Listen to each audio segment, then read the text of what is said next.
A primeira equipe de heróis da Marvel estreia em 2005 sob a direção de Tim Story. Hoje iremos falar sobre o controverso Quarteto Fantástico.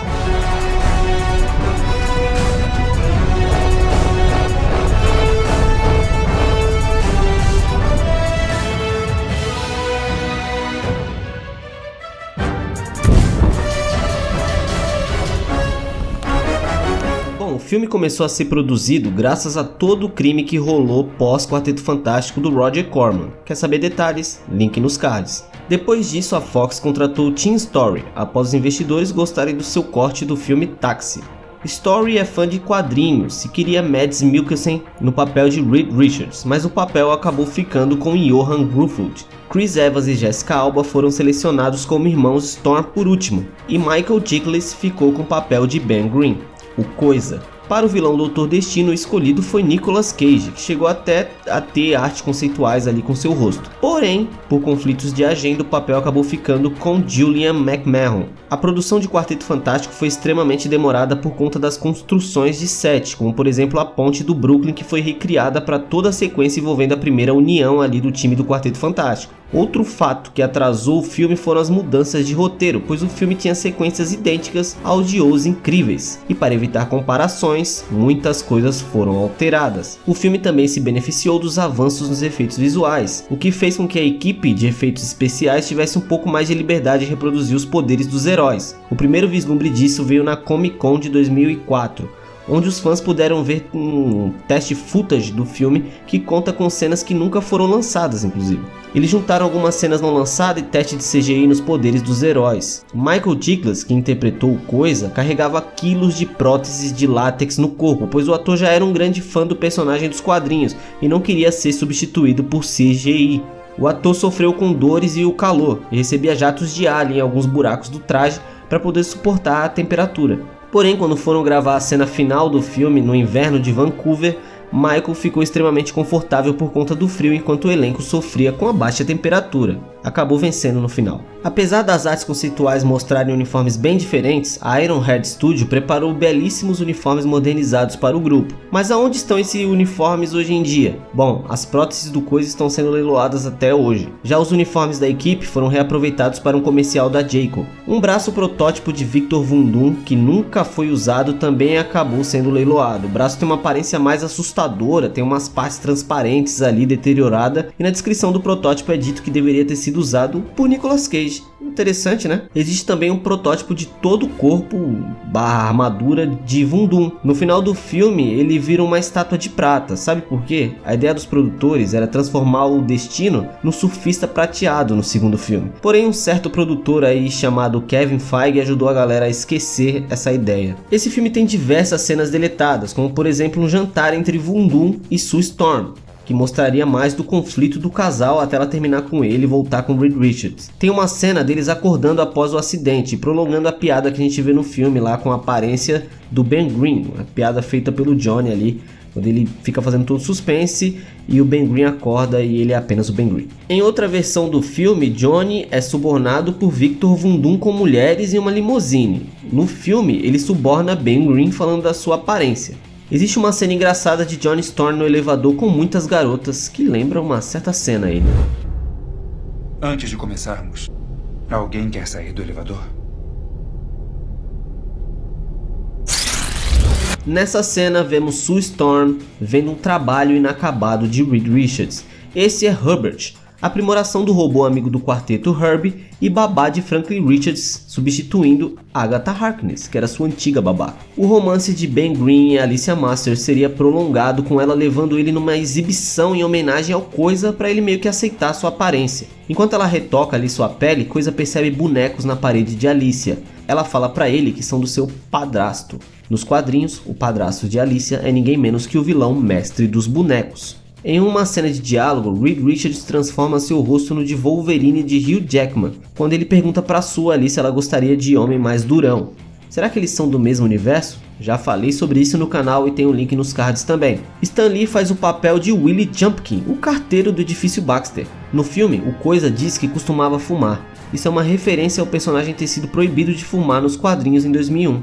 O filme tem pequenas referências à origem original do Doutor Destino nos quadrinhos, como a máscara, que vem da Latvéria, e no final ele está preso num container a caminho da Latvéria. Existem artes oficiais feitas por Mike Merrill, onde Susan Storm e Johnny Storm aparecem sem os rostos dos atores. Tudo isso porque eles foram os últimos a serem escalados para o filme. Muita gente não sabe, mas esse filme foi um sucesso de merchandising, venda de produtos e bonecos. Foi insano, vira e mexe você andava pela rua e encontrava promoção do Quarteto Fantástico ou algumas crianças com boneco. Eu realmente vivi isso e muita gente realmente tinha brinquedo desse filme. E toda essa venda acabou resultando na sua sequência.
Em 2006 começava a ser produzido o Quarteto Fantástico e o Surfista Prateado, que prometia trazer o Arauto de Galactus como antagonista. Tim Story retorna na direção com a missão de trazer um personagem complicadíssimo para as telonas. Trazer o Surfista Prateado para a vida real foi uma tarefa dificílima. Doug Jones é o ator por trás da pele prateada, que na verdade era um traje, que dificultava seus movimentos e gravações, já que o traje era tão prateado que tinha reflexo de tudo, inclusive das câmeras. Apesar de toda a dificuldade, eles tentaram ao máximo usar o efeito prático ao invés de CGI. Não adiantou muito, o personagem precisou ser revestido por CGI para fazer movimentos naturais, óbvio, e expressões faciais. Tanto que quando ele perde os poderes no filme, ele volta a ser fosco, pois existiam os problemas do reflexo que eu falei.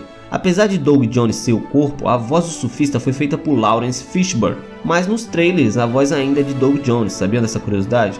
Outra novidade foi o Fantastic Car. O veículo do grupo foi adaptado de maneira assim exemplar. Vários modelos de como esse veículo seria estão sendo mostrados aí para vocês por artes conceituais, mas eu confesso que escolheram realmente a melhor versão do veículo. Eles construíram ali o Fantastic Car em tamanho real e olha, o resultado foi muito maneiro. Isso é uma coisa que não dá para negar, o Fantastic Car ficou muito fera. Doutor Destino retorna com um novo visual, uma armadura vinda direta da Latvéria. Nesse filme vemos pouco do seu rosto ali deteriorado, pois ele acaba curando ali no encontro com o surfista, e dessa vez ele pega a prancha e sai voando por aí, assim como os produtores queriam no primeiro filme. Não teve jeito, eles não largaram essa ideia. Numa versão alternativa do filme, ele teria mais destaque. Aqui temos artes conceituais do Quarteto Fantástico e do Surfista Prateado indo até a Latvéria para enfrentar o Destino, ou seja, ele seria realmente o principal antagonista do filme. Podemos ver várias versões dessa cena com ele e o quarteto saindo na porrada. Sinceramente eu gostaria muito de ter visitado mais a Latvéria, ter visto mais do Victor Von Doom lá. Na famosa cena do casamento teríamos Reed Richards salvando o helicóptero que caiu, se transformando em um paraquedas. Existiria toda uma sequência embaixo d'água envolvendo o Quarteto Fantástico,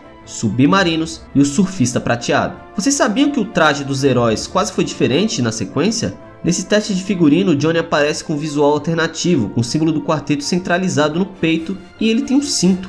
Já Sue Storm aparece com o símbolo no cinto e não mais no peito. Esse visual só permaneceu no Coisa, que agora tem o símbolo do quarteto centralizado no cinto e não mais na lateral. No filme, Johnny aparece com o uniforme todo patrocinado e com um símbolo no centro. Pelo menos eles reaproveitaram essa ideia aí para fazer algo diferente, que é esse uniforme todo patrocinado aí do Johnny. Michael Chiklis realmente gravou cenas frente a frente a um urso de verdade. O ator disse que foi o melhor dia do set, pois estava muito frio na floresta e ele e o urso eram os mais confortáveis na cena. Existiria toda uma sequência do Johnny e do Ben indo juntos preparar as coisas para o casamento do Reed e da Sue. A cena mostraria a amizade dos dois cada vez mais forte enquanto eles fazem várias cagadas no meio do caminho. E terminaria com uma foto dos dois no jornal ali, como se eles estivessem se preparando para se declarar um pro outro. Também existe uma cena deletada onde Johnny entra em uma loja dedicada ao Quarteto Fantástico e percebe que o Coisa é o que mais vende bonecos, fazendo ele ter um pouco mais de humildade ali e apreciar mais o Ben. Como vocês lembram, no filme Johnny troca de poderes com o Quarteto, seria uma forma de introduzir o Super Skrull. Entender o fenômeno do que aconteceu com o Johnny seria explicado no futuro com a vinda dos Skrulls,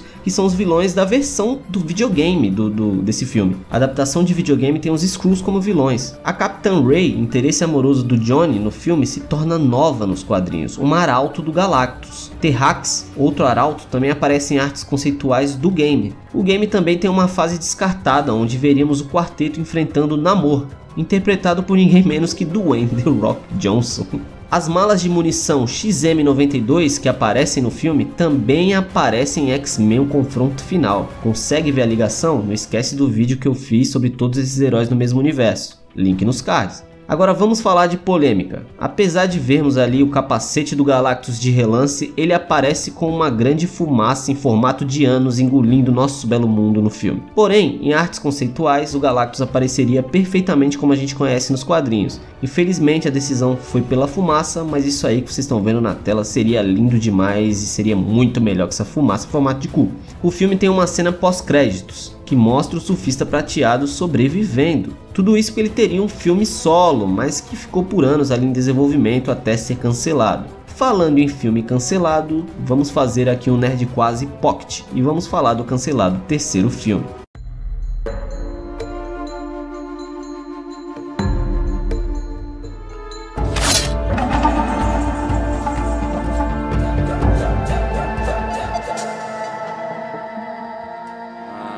Nice to relax a little bit after this, and if all things go as planned, we'll be back up here in another year and a half, so here's hoping. And soon maybe preggers. Preggers later. Little baby that can like blow up stuff. Chris Evans fala que em 1 ano e meio estariam juntos novamente para gravar, enquanto Jessica Alba diz que espera estar grávida no terceiro filme. O filme estrearia em 2009 e traria o Quarteto Fantástico se encontrando com Pantera Negra. O diretor Tim Story disse em entrevista para a IGN que queria Djimon Hounsou no papel. Já o roteirista Don Payne tinha interesse em trazer Danny DeVito como o Topeira, os Inumanos ou os Skrulls para o filme. Porém, os direitos do Pantera Negra permaneciam com a Marvel, e a bilheteria negativa do segundo filme acabou enterrando de vez a franquia, já que o único ator que demonstrou interesse de voltar foi Michael Chiklis. E assim, Tim Story nunca conseguiu completar sua trilogia e o Quarteto Fantástico caminhou a passos largos de um reboot fracassado em 2015. Mas me diz vocês têm nostalgia com esses filmes do Quarteto Fantástico? Olha, apesar de não serem bons filmes, terem alguns problemas realmente de roteiro, de adaptação e tudo mais, eles ainda são divertidos. Eu me lembro realmente de ter visto o primeiro no cinema e foi bem legal. Até hoje eu sinto uma nostalgia porque é aquele típico filme de super-herói dos anos 2000 que, mesmo não sendo dos melhores, a gente ainda consegue sentir algo por eles, um certo carinho. Diz mais curiosidades aí nos comentários se vocês sabem. O vídeo fica por aqui, obrigado por ficar comigo até o final dele. Não esquece de se inscrever no canal e se você curte todo esse quadro de curiosidades, deixa algumas sugestões de filmes que eu posso estar trazendo para vocês no futuro. Não esquece de me ajudar compartilhando, dando like, espalhando pra galera, comentando, que isso vai me ajudar bastante e eu preciso bastante de todo esse esforço de vocês para poder continuar fazendo esses vídeos. O vídeo fica por aqui, tchau, tchau, até a próxima.